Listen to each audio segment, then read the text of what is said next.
Olá, pessoal. Eu sou a Lívia Solon e esse é o Café Sem Pressa, o podcast onde desaceleramos juntos para poder saborear conversas inspiradoras.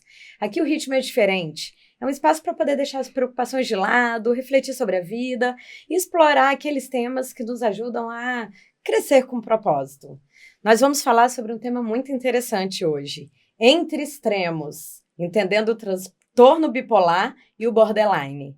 Para poder enriquecer essa conversa, temos aqui uma convidada muito especial, que vai falar sobre os dois transtornos, que são muitas vezes confundidos, mas eles têm causas, sintomas e tratamentos bem diferentes.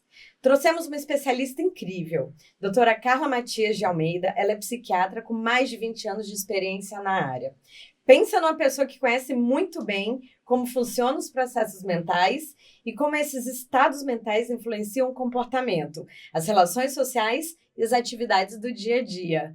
Caramba, hein? Doutora Carla, muito obrigada pela presença. Estamos muito ansiosos de ouvir você. Eu que agradeço o convite, Lívia. Obrigada. E eu queria que a gente começasse pelo começo. Vamos falar um pouquinho sobre o transtorno bipolar. Tá. O que seria o transtorno bipolar? Então, o transtorno bipolar é um transtorno do humor, né? O humor é definido na psiquiatria como aquela tonalidade afetiva por meio da qual você se percebe e percebe o mundo, né? Então, é como funcionam os seus pensamentos, o seu comportamento a partir dessa tonalidade afetiva, né? No transtorno bipolar, o humor pode estar alterado, né? Então, ele pode estar alterado no sentido de uma depressão ou no sentido de uma euforia, uma mania ou hipomania, tá? Então, é um transtorno crônico, recorrente. Isso quer dizer que, uma vez instalado, uma vez o paciente tendo um episódio, outros episódios podem acontecer ao longo da vida desse paciente. Pode, tá? mas não necessariamente acontece. Com o tratamento adequado, então qual é o objetivo do tratamento a longo prazo? É diminuir a frequência e a duração dos episódios, caso eles venham a ocorrer, ou prevenir, ou não sendo suficiente o tratamento para prevenir os episódios, diminuir a frequência e a duração desses episódios. Quais seriam, então, os sintomas característicos da mania e da depressão? Tá. A bipolaridade, o nome vem daí, né? Mania ou desses extremos. Exatamente. O transtorno bipolar ele é caracterizado por essa alternância entre episódios depressivos, episódios maníacos ou hipomaníacos, isso que define o transtorno bipolar tipo 1, tipo 2, que a gente pode falar depois, tá? E períodos de humor normal, que a gente chama de eutimia, tá? Então, o transtorno bipolar é caracterizado por essa alternância entre essas fases, esses episódios, tá? O episódio depressivo, ele é caracterizado por um humor para baixo, né? Um humor triste, a pessoa fica triste, abatida, falta de prazer nas atividades que habitualmente a pessoa tinha prazer, né, que a gente chama de anedonia, tá? Junto com várias outras alterações, que são alterações de apetite, de sono, de funcionamento do pensamento. O pensamento pode estar mais lentificado, a memória comprometida, podem ter alterações psicomotoras do tipo agitação ou lentificação psicomotora. E nos casos mais graves, assim, pensamentos de ação de culpa, pensamentos negativos, pessimistas em relação a si próprio, em relação à vida. E nos casos mais graves, pode ter até uma ideação suicida, né? A sensação de que a vida não vale a pena e, às vezes, tentativas de suicídio e, infelizmente, suicídio consumado, que a taxa de suicídio é muito frequente no transtorno bipolar. Né? E aí, E os episódios maníacos, né? Os episódios maníacos, a gente já fala de um humor do lado oposto, né? Da euforia, da sensação de prazer muito grande, da autoestima muito aumentada, uma aceleração dos processos psíquicos, então uma sensação de energia. Enquanto na depressão a pessoa se sente sem energia, abatido, desanimado, já na mania a energia é muito grande. É uma sensação de prazer, de bem-estar pode ser acompanhado também de humor irritado, junto com essa autoestima aumentada, junto com a aceleração dos processos psíquicos, então a fala fica mais rápida, o pensamento fica mais rápido, a pessoa tem gestos mais exuberantes, ela se veste de uma forma diferente, mais exuberante, ela se sente muito bem diante das situações e até pode chegar, nos casos mais graves, essa grandiosidade pode chegar a se manifestar de forma delirante, né? Esses são os quadros de mania. A mania tem a qualidade dos sintomas é igual, né? São os mesmos critérios diagnósticos de sintomas para mania e para hipomania, só que a duração ela pode ser menor e ela não causa um prejuízo acentuado na vida da pessoa como a mania causa. Entendi. Né? Tá. Então, muitas vezes, assim, a mania resulta numa internação, resulta em muitos prejuízos, gastos excessivos, porque a pessoa fica extremamente desinibida, impulsiva, para fazer coisas que podem ser prazerosas e, ao mesmo tempo, prejudiciais para ela.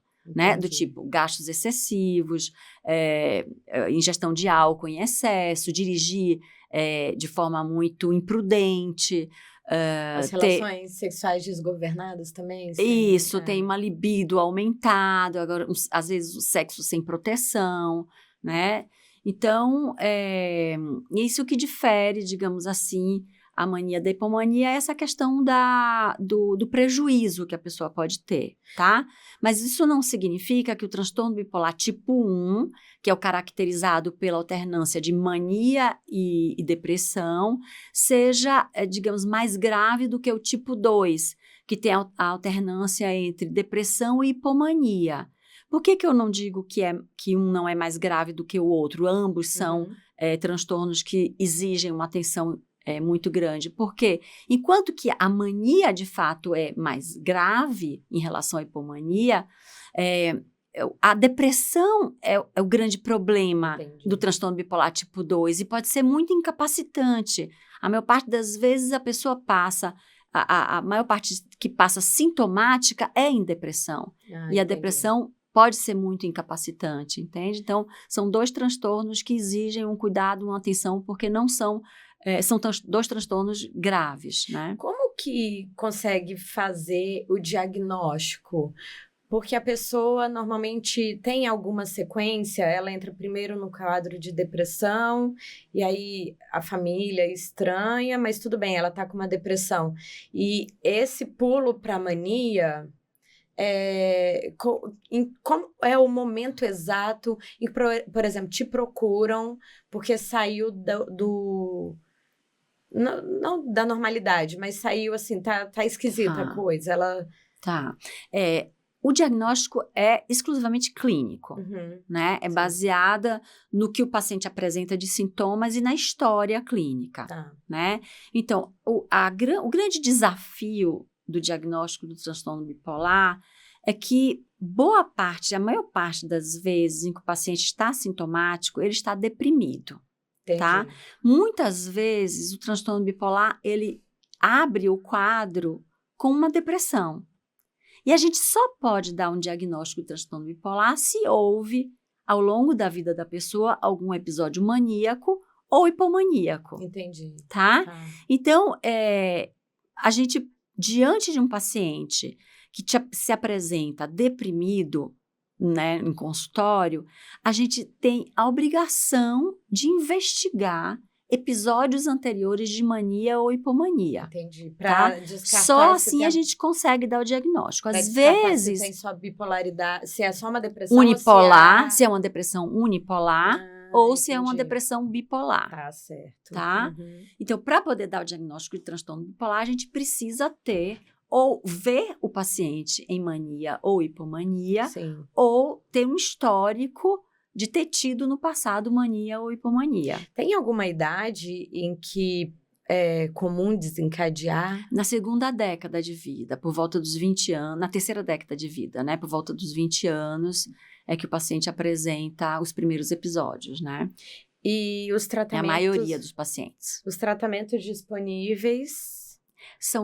basicamente, assim, o cerne do tratamento do transtorno bipolar são estabilizadores de humor, né? Quais são os estabilizadores de humor? Por definição, são medicações que não jogam o paciente para o polo oposto. Então, entende? Porque é muito tênue a linha, né? Então, mas aí você tem que ter esse cuidado, né? Por exemplo, diante de um paciente deprimido, você vai primeiro optar por medicações que não joguem para o polo oposto, como no caso do antidepressivo, né? Se você dá um antidepressivo para um paciente com transtorno bipolar, sobretudo tipo 1, ele tem que estar com um estabilizador de humor junto, para proteger da mania. Entendi. Tá? Então, basicamente, são os estabilizadores de humor que a gente mais usa no tratamento do transtorno bipolar. E psicoterapia, essas questões? A psicoterapia entra como coadjuvante no tratamento. Tá. Entende? Muitas vezes, os episódios, eles podem causar muito prejuízo na vida da pessoa, né? Prejuízos emocionais, de relação, prejuízos em relação à família, né? A relação com a família fica, às vezes, muito prejudicada. Então, a psicoterapia, ela pode vir como coadjuvante no sentido de ajudar com psicoeducação, ajudar com a adesão ao tratamento e ajudar a trabalhar as questões emocionais que estão envolvidas no lidar com as consequências dos episódios. Entendi. Né? Pela sua experiência, a medicação, ela é bem aceita? Os pacientes aceitam o diagnóstico e, consequentemente, aceitam a medicação? Então, para aceitar a medicação, é preciso que o paciente aceite o diagnóstico, né? Porque a gente não toma uma medicação para algo que a gente acha que a gente não tem, né?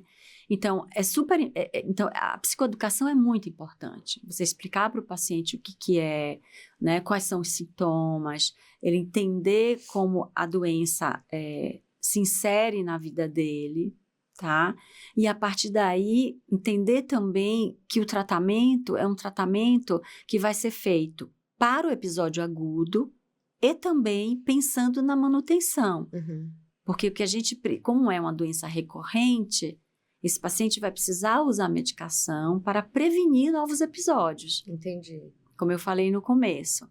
Ou prevenir, ou uma vez que a medicação não dê conta de prevenir, que ao menos haja uma menor, a frequência menor e uma duração menor também, intensidade menor desses episódios. Entende? Entendi. Então, assim, a questão da adesão é uma questão muito importante porque, como para todas as doenças crônicas, né, a gente tem uma taxa de adesão muito baixa, né? Mesmo para doenças clínicas, mesmo para doenças clínicas, diabetes, hipertensão, né? Porque é aquela coisa, o paciente precisa usar a medicação a longo prazo, né?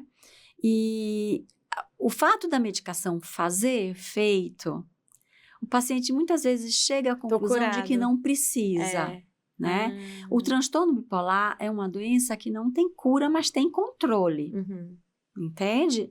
Então, o tratamento serve para deixar a doença sob controle. Entendi. Então, não é mais a pessoa que está sendo controlada pelo transtorno, mas ela controla o seu transtorno usando a medicação adequadamente. Se ela está sendo medicada, chegou na fase de mania, lá, ela começa a medicação, ela toma, então, a medicação já de mania, mas tomando cuidado para não entrar em depressão, ou vice-versa, como você falou. Sim. Mas, no caso, esse tratamento junto ao profissional, junto com você, é necessário, porque ela pode sair de um polo e para outro, e é necessário manter essa... Sim, a ideia do tratamento é tratar a fase aguda sem jogar o paciente no polo oposto, tá? E tratar também a longo prazo, o tratamento de manutenção. Para a vida inteira. Então, o tratamento da fase aguda e o tratamento profilático. É isso. Entende? E para a vida inteira. Por muitos anos, a medicina não evoluiu o suficiente para a gente encontrar uma medicação que possa ser usada em um dado momento e que o paciente se cure do transtorno bipolar. Entende? Por enquanto, a gente tem o controle. Voltando só um pouquinho atrás, então você falou que na terceira década, né, por volta dos 20 e poucos anos, então essa história de, ai, tô achando que meu filho pode ser bipolar e tal. Na infância, existe, assim, a maioria dos pacientes inicia, né, por volta dos 20 e poucos anos. Mas a gente tem pacientes, tem uma parcela dos pacientes que iniciam na infância e tem uma parcela dos pacientes que iniciam até na terceira idade. Entende? Uhum. Então, existe essa possibilidade, sim, do diagnóstico do transtorno bipolar na infância e adolescência. Tá. Vamos falar um pouquinho agora sobre borderline para depois a gente misturar tudo aí. Não, o ideal é a gente separar tudo. Vamos separar, para colocar a linha tênue dos dois. Isso. O que seria então o transtorno de personalidade borderline? Então, o transtorno de personalidade borderline, como o nome já diz, é um transtorno de personalidade. Então, diferente do transtorno bipolar, que é marcado por episódios, né? Episódios de alteração de humor. A definição de transtorno de personalidade é uma forma de agir, de pensar, que foge da maioria da população. Então, é um jeito de ser que foge um pouco da norma e que traz prejuízo para o indivíduo. Entende? Então, o transtorno de personalidade borderline ele é caracterizado por alguns sintomas, né? Então, é uma dificuldade muito grande de lidar com a rejeição. Então, são reações muito intensas a situações de rejeição real ou imaginada, tá? Uma instabilidade de humor muito intensa, uma reatividade desse humor muito intensa, geralmente em função de situações interpessoais, né? Uma dificuldade na definição da sua identidade, do seu eu. Então, são pessoas que têm muita dificuldade de definirem quem elas são, o que elas querem fazer da vida, como elas como elas se portam, né? Como elas se veem também. Tem uma sensação de vazio crônico muito persistente. Isso leva à depressão? Pode levar? Não é que leva à depressão. As pessoas que têm transtorno de personalidade borderline, elas podem ter também episódios depressivos, tá? Mas não é que uma coisa leva a outra, né? Essa sensação de vazio crônico é muito parecido com uma depressão crônica e arrastada, entende? Episódios de automutilação, né? Mecanismos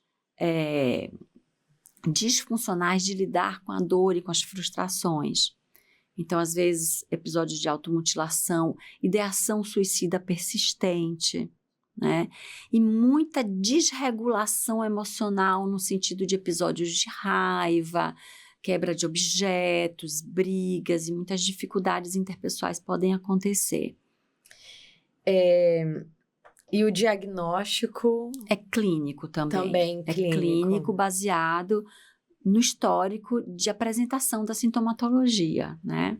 E é um padrão de funcionamento inadequado, entende? Que envolve as emoções, a percepção de si e a percepção do outro e as relações interpessoais, entende? É diferente do transtorno bipolar, que são episódios bem marcados. O transtorno de personalidade borderline é algo que fala do funcionamento da pessoa.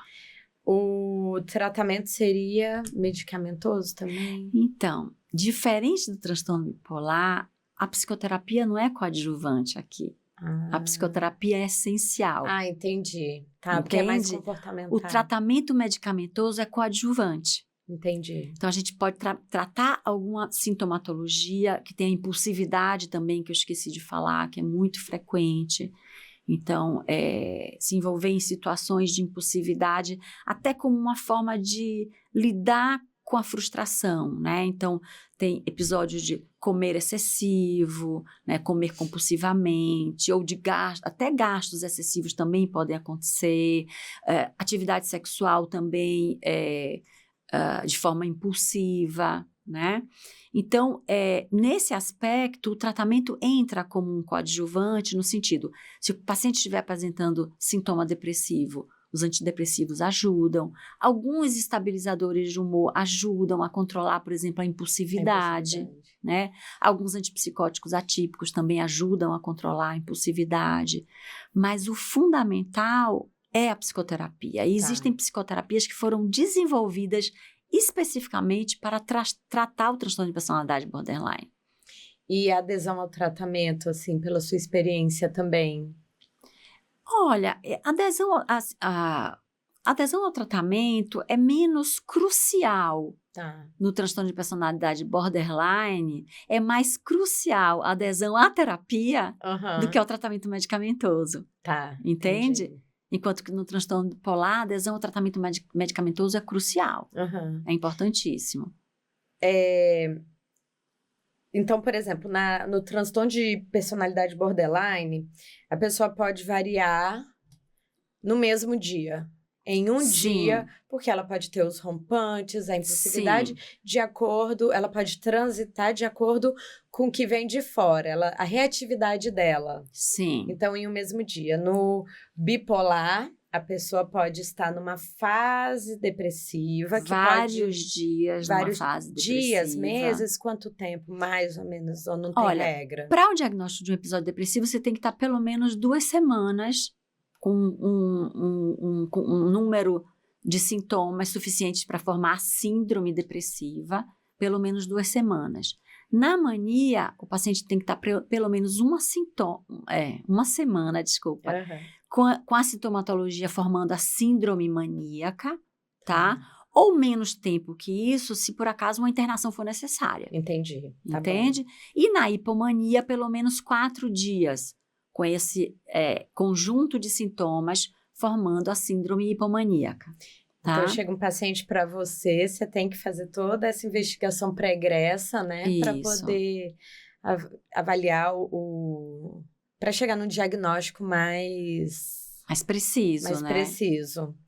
É importante saber história familiar também, para fazer um diagnóstico mais preciso, entende? Às vezes o paciente chega num quadro depressivo, não tem ainda uma história de hipomania ou mania no passado, mas tem um parente de primeiro grau com transtorno bipolar. Você vai ter mais cuidado com esse paciente. Uma pergunta que eu acredito que, assim, tem várias pessoas assistindo. Algumas devem ter essa dúvida se algum dos dois é hereditário, genético, alguma coisa assim, ou não. Todos os dois têm um componente de herdabilidade, tá? O transtorno bipolar tem um componente de herdabilidade muito maior do que o transtorno de personalidade borderline. Mas se você vai olhar as famílias de pacientes com transtorno bipolar e as famílias com pacientes de transtorno de personalidade borderline, você vai encontrar outros membros acometidos em ambas as famílias, né? Então, a herdabilidade do transtorno bipolar fica em torno de 60% a 80%. Já em relação ao transtorno de personalidade, fica em torno de 40%. Então, a herdabilidade é menor. O papel do ambiente é maior, digamos assim, no transtorno de personalidade borderline do que no transtorno bipolar. Mas em ambos, a gente tem a carga genética e a gente tem o ambiente juntos operando no sentido da determinação da doença. O ambiente... Porque é aquela questão, se você tem um parente, vamos dizer, uma mãe, um pai que é borderline, o filho termina aprendendo aquele comportamento, né? E dissociar depois, ele é borderline ou ele aprendeu no ambiente familiar aquela metodologia, né? Aquele comportamento. E aí ele pode se diagnosticar, eu também sou borderline porque eu tenho, mas não, ele só aprendeu... Porque assim, na questão do diagnóstico, essa questão do aprendizado fica um pouco de lado, porque a gente vai ver a constelação de sintomas. Sim. Entende? O quanto aqueles sintomas, todos juntos ali, estão trazendo algum prejuízo para a vida daquela pessoa. Sim. E é assim que a gente faz na maior parte dos diagnósticos na psiquiatria, entende? É uma constelação de sintomas, um conjunto de sintomas que vão causar um prejuízo na vida daquela pessoa. Então, a gente chega à conclusão de que aquilo ali é um transtorno e precisa de um cuidado específico. Então, falando de família, para a gente trazer essa questão, os parentes, as pessoas que estão convivem com uma pessoa que tem um transtorno bipolar. Sim. O papel dessas pessoas, seria de rede de apoio? Muito, muito importante. A família tem um papel importantíssimo de apoio, de estar junto. Que não é fácil, né? De ajudar o paciente a identificar os sintomas prodrômicos que a gente fala, né? Porque isso também é uma coisa importante na psicoeducação. Tanto o paciente tem que estar psicoeducado, quanto a família tem que estar psicoeducada. É um tratamento que se estende para ajudar o paciente a identificar os sintomas prodrômicos, mas isso tem que ser feito de uma forma muito equilibrada, para que a família também o próprio paciente também tem que entender que o transtorno bipolar digamos assim, é algo na vida daquele paciente, mas não é a vida daquele paciente, entende? Aquele paciente tem o transtorno bipolar, mas ele não é o transtorno bipolar. Entendi. Entende? Que tira o peso, né? Não é só isso, é que oferece à pessoa a possibilidade de se ver como um todo. Sim. Né? Então, não é dominada pelo... Isso, se vê como um todo, que ela tem outras funções na vida, né? Que vão ser bem exercidas a partir do momento em que também o transtorno bipolar estiver sob controle. Senão, né? Entra mais uma condenação, né, do que... Pois é, assim, se o transtorno bipolar não está sob controle, ele toma conta da vida daquela pessoa, entende? Se a pessoa controla o transtorno bipolar, ela toma conta da vida dela. E segue a vida. A importância do tratamento, de levar a sério. Então, a família pode... o papel da família é importante nesse apoio. Né? Promover o tratamento, estar junto, né? Diminuir o estigma também. Sim. Né? Então, é aquela coisa, a família tem que ter um cuidado e estar orientada também para não ficar com uma lupa em cima do paciente. E todas as alterações emocionais ou de reações da pessoa serem interpretadas como um episódio. Entende? No caso da personalidade borderline também. No caso da personalidade borderline, eu acho que a família tem um papel importante. E existem até grupos de apoio, porque é muito difícil lidar com uma pessoa com transtorno de personalidade borderline sem pisar em ovos, vamos falar tem até um livro, modo. Né? Pare de pisar em ovos.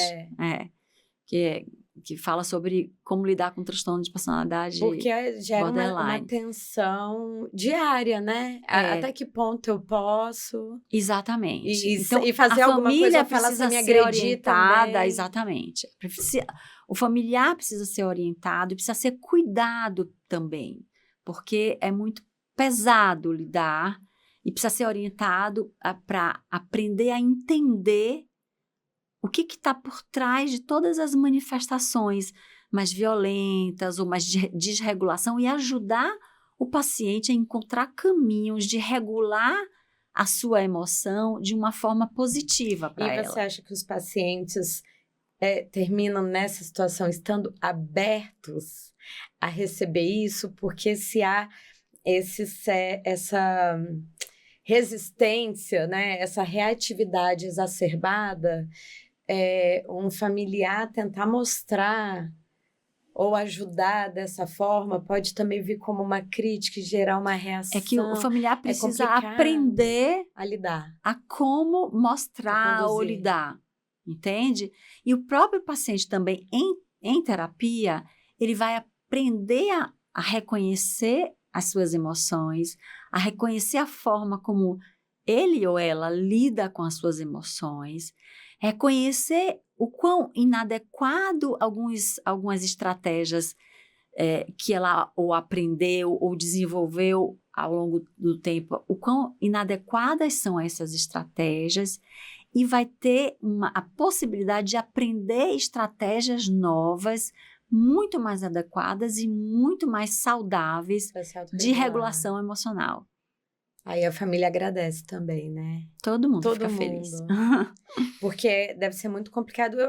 Eu falei da relação familiar, mas em todas as relações, né? Profissional, não deve ser fácil. Porque a família ama e tenta, mas uma relação profissional também deve ser muito complicado, né? Então aí no caso, acho que a terapia ajuda nesse sentido, sabe?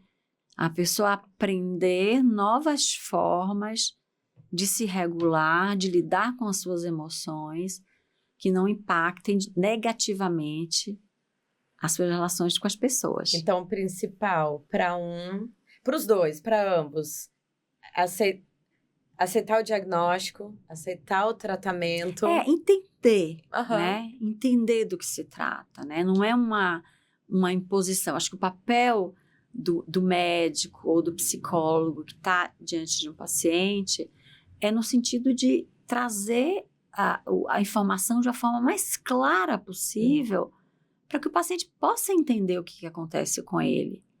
O que acontece com você tem esse nome, se chama transtorno bipolar, né? O que a gente vai fazer com isso? A gente tem formas de lidar com isso, para que você possa ter,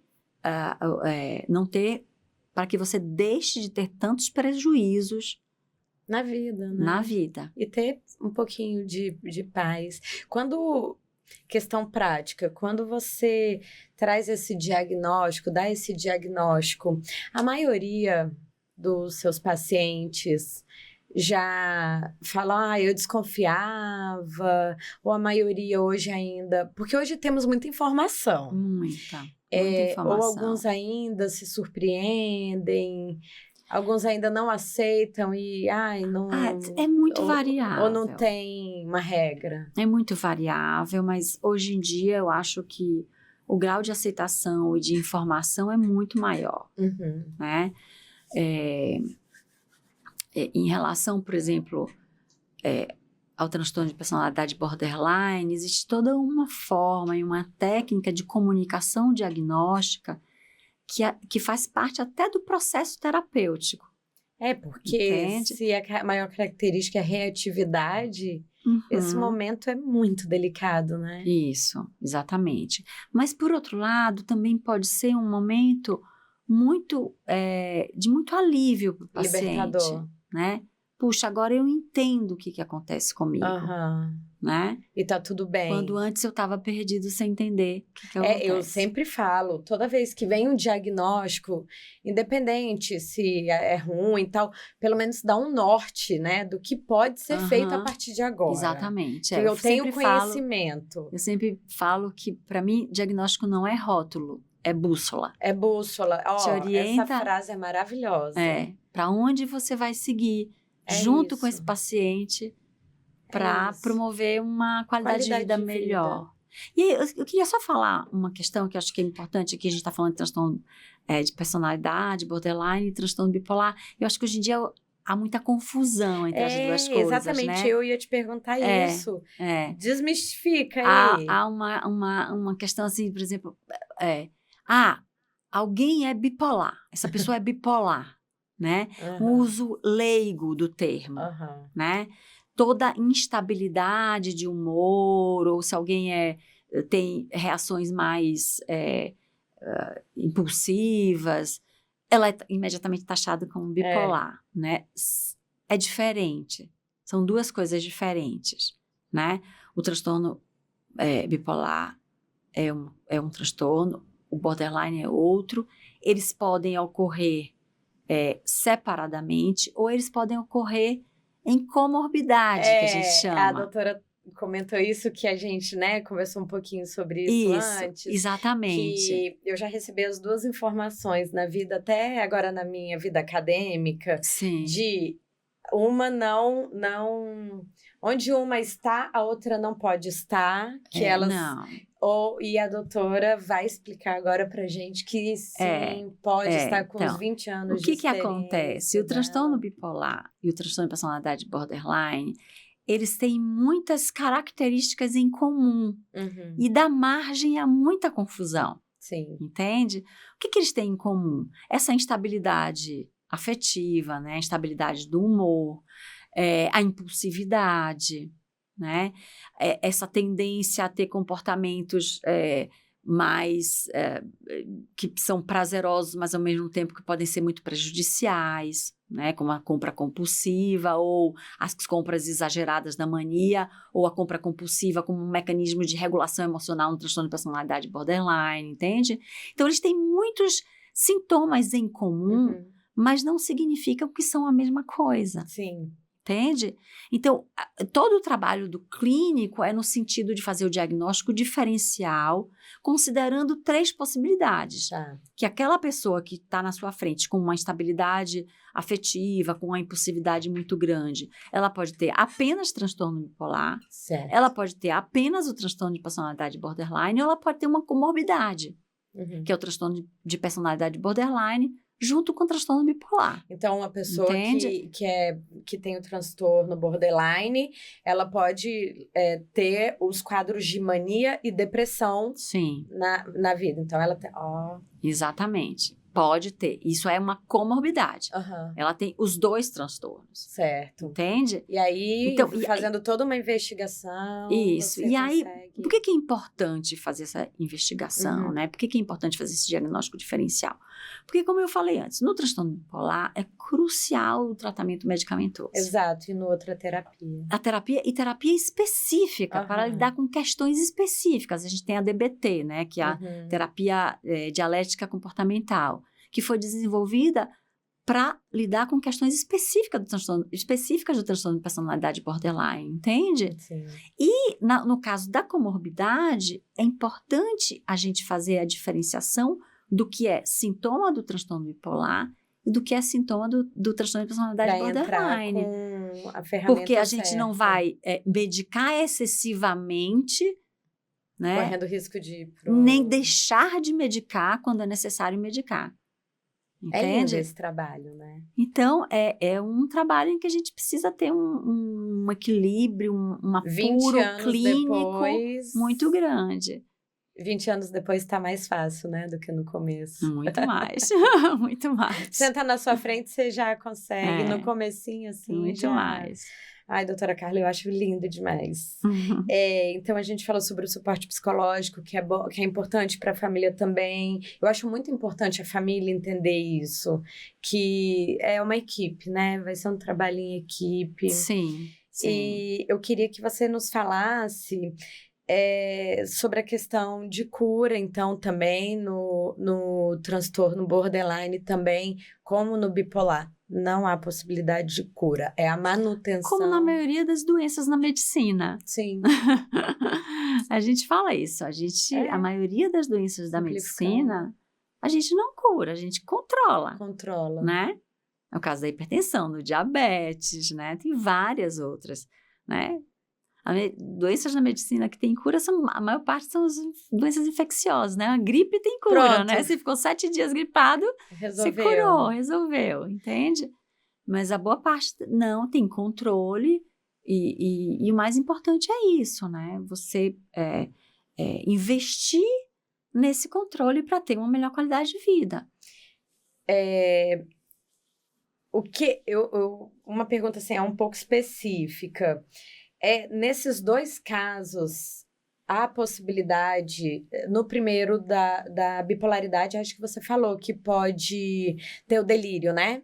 Questão de delírio. Sim, sim. No borderline também, ou de inventar, criar situações, porque eu lembro de ler bastante sobre borderline, a questão, por exemplo, um ciúme excessivo, ou então, assim, saiu 2 pessoas de ser desconfiada. Sim. E com isso pode haver as criações mentais e aquilo depende ser uma verdade.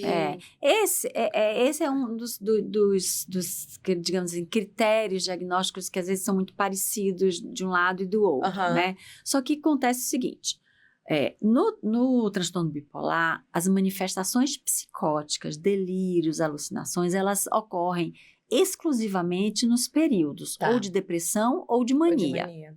Tá?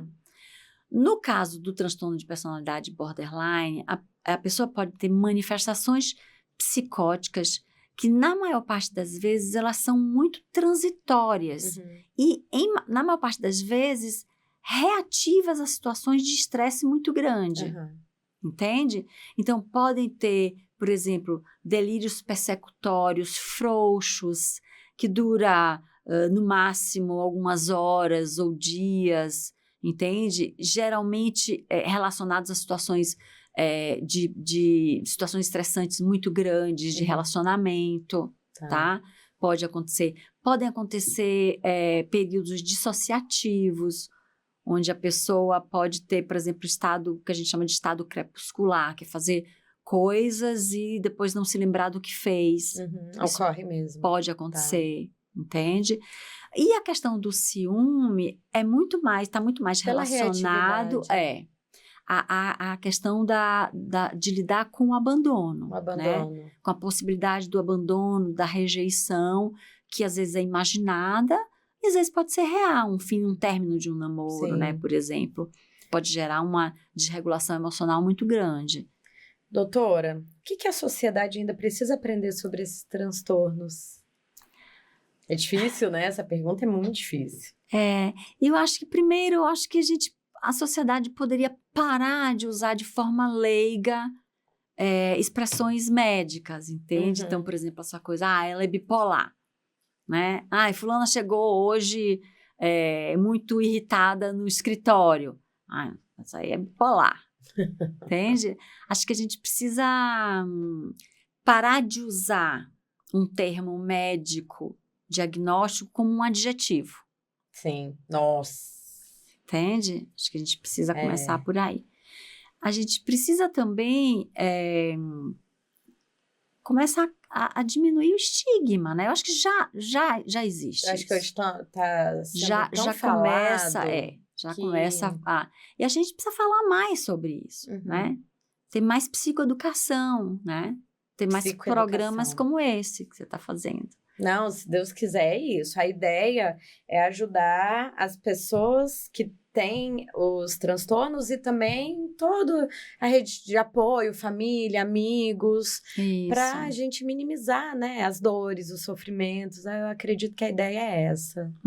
E eu queria agora aquela sua mensagenzinha final para o público. A fala é sua. Então, tem uma frase muito legal que uma paciente que tem a comorbidade, né, de transtorno bipolar, com transtorno de personalidade borderline, me falou, que eu acho que é muito legal, que é o seguinte, eu perguntei como é que ela estava, né? E como é que você está? Encontrei com ela no corredor. Aí ela falou, eu estou bem. O bipolar está controlado e o borderline eu estou controlando. Entende? Então, essa noção de que a gente pode controlar a doença... Ela está sob controle, a doença não está controlando ela. Ela está no controle. Olha que maravilha. Né? Ela está no controle. E para você ouvir isso, não tem preço. Muito bom. E hoje em dia, a gente vê no Instagram algumas pessoas, assim, que têm... eu tenho transtorno borderline. Dando a cara, falando, eu tenho, é assim, não é fácil. A gente começou a ver algumas pessoas que têm a comorbidade, como você fala, começar a falar para o público também, né? Para mostrar até para outras pessoas que têm, olha, gente, tá tudo certo, a gente consegue controlar. É do humano, né? Eu acho que humanizar. Humanizar, né? Eu acho isso. Que é o caminho. Eu acho que você fechou com chave de ouro aqui o episódio, trazendo o propósito aqui do podcast mesmo, que é esse. É humanizar. Exatamente. Lindo! Pessoal, infelizmente, é um assunto que eu amo, eu ficaria aqui horas. Só que eu fico querendo, eu sou daquela, eu gosto dos detalhes, de espremer, assim, nos pormenores. Mas acho que a doutora Carla nos ajudou a clarear e trazer, né, os detalhes. Ela colocou cada um na sua caixinha e finalizou muito bem, falando, gente, não vamos né, normalizar, não vamos trazer aleatoriamente, né, a palavra, que eu tenho mania de fazer isso. Eu acordo e falo, hoje eu tô bipolar. Então, vamos mudar. Fala, hoje eu estou alegre, hoje eu estou irritada, hoje eu tô assim, mais de manhã eu tava chateada. alegre, agora eu tô chateada. É isso, vamos mudar, vou ficar atenta. Pessoal, infelizmente, chegamos ao final desse episódio tão especial. Mas antes de encerrar, eu queria deixar um agradecimento à nossa convidada, a doutora Carla. Eu que agradeço. Muito obrigada por compartilhar conosco não apenas o seu conhecimento técnico, mas também a sua sensibilidade para falar de temas tão importantes e muitas vezes cercados de estigma. Sim. A sua experiência e clareza ajudaram a iluminar pontos fundamentais sobre o transtorno bipolar e o transtorno de personalidade borderline, trazendo mais compreensão, empatia, esperança para quem convive com essas condições. Vamos humanizar essa situação e você fez isso de uma maneira muito linda. Obrigada por enriquecer a nossa conversa e contribuir para que mais pessoas possam buscar informação de qualidade e apoio no momento certo. Foi uma honra receber aqui você no Café Sem Pressa. Eu quero que depois você me passe os contatos. Você quer deixar aqui, você quer falar para o público onde possam encontrar você? Você está de portas abertas para receber os seus pacientes queridos. Sim, você quer passar aqui? Eu te passo depois, Tá bom. De repente... E aí eu vou deixar aqui, tá bom, tá, doutora Carla? Obrigada. E se você conhece alguém que pode se beneficiar desse conteúdo, compartilhe esse episódio, deixe suas dúvidas ou sugestões nos comentários. Não se esqueça de seguir o nosso podcast para não perder nenhum episódio. Obrigada por nos acompanhar, até a próxima com mais doses de Café Sem Pressa para você. Doutora, muito obrigada pela presença e por tudo. Eu que te agradeço a oportunidade de estar aqui.